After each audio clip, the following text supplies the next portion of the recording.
दर्शकों नमस्कार। आज मैं आप लोगों के सम्मुख उपस्थित हुआ हूँ जन्म कुंडली के तीसरे भाव में केतु के प्रभाव को लेकर।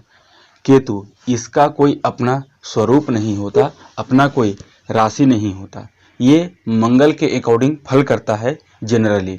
वैसे तो ये कुंडली में जिस भाव में बैठा है, जिस राशि में बैठा है, उस राशि के राशिपति और जिस ग्रह के साथ बैठा है उसके अनुकूल फल करता है।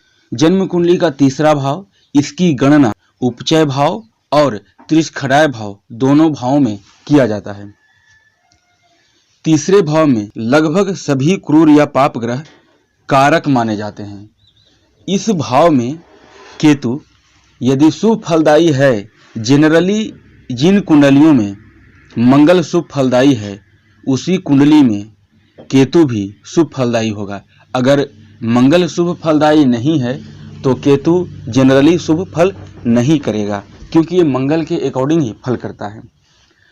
अब तीसरे भाव में केतु यदि शुभ रहेगा तो जातक को साहसी बनाएगा, पराक्रमी बनाएगा, मेहनती बनाएगा। केतु की जो दृष्टि पंचम सप्तम भाव पर जाएगी तो बिजनेस में भी सफलता देगा। भाग्य भाव पर दृष्टि जाएगी इसकी सप्तम, तो सप्तम दृष्टि जो भाग्य भाव पर जाएगी वो सप्तम दृष्टि भले ही क्रूर ग्रह की दृष्टि है, थोड़ा विलंब भी करेगा, लेकिन भाग्य को विलंब ही करेगा किंतु भाग्य का पूरा सहयोग देगा। इसकी नौवीं दृष्टि एकादश भाव पर जाएगी तो लाभ कराएगा। हो सकता है कि बड़े भाई बहन से सामंजस्य स्थापित न करने दे, लेकिन लाभ जरूर कराएगा। अब इस तीसरे भाव में केतु नकारात्मक होगा तो क्या फल करेगा? जनरली अगर तीसरे भाव में केतु अकेला बैठा है तो शुभ फल में जो मैंने आपको बताया वो अधिक शुभता इसकी और बढ़ जाएगी।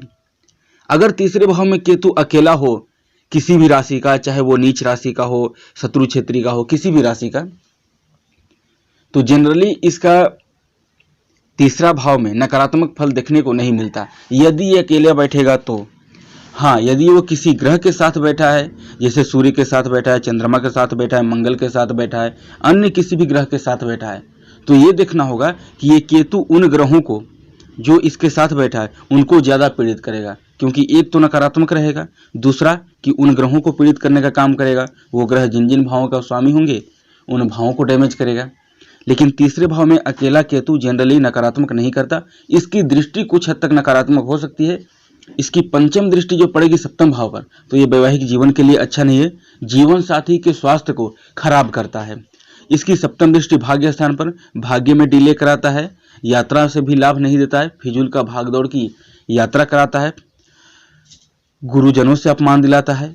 वहीं इसकी नौवीं दृष्टि लाभ स्थान पर है। उसकी यदि बात करें तो नौवीं दृष्टि जो केतु का लाभ स्थान पर है, जिसके कारण ये लाभ में भी कमी करता है। केतु अब क्या फल करेगा क्या नहीं, उसके लिए आपको देखना है कि केतु किस राशि में बैठा है, उस राशि का राशिपति कहाँ है। यदि उस राशि का राशिपति उसी के साथ अथवा केंद्र या त्रिकोण में बैठा है तब इसके शुभ फल की संभावना कही जा सकती है। लेकिन दो राशियों को छोड़ करके केतु वृश्चिक और धनु में उच्च का होता है, वहीं केतु वृषभ और मिथुन में नीच का होता है। तो इसके इन दो फलों को देख लेना है कि एक वहां पर उच्च का है या नीच का है।